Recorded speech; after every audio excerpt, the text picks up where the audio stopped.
Welcome to Simon's Car Fix. Today we'll be showing you the oil pressure switch location for this 2012 Jeep Grand Cherokee 5.7 liter. So what we're going to want to do is just remove this cover out of the way.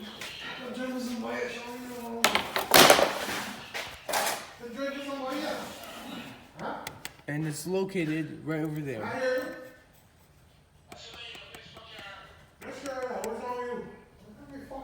Near this oil filter. Send me your address, man. I gotta pay a record to send the stuff over here. Send me your address. So it's on the left side of the car. Right over there.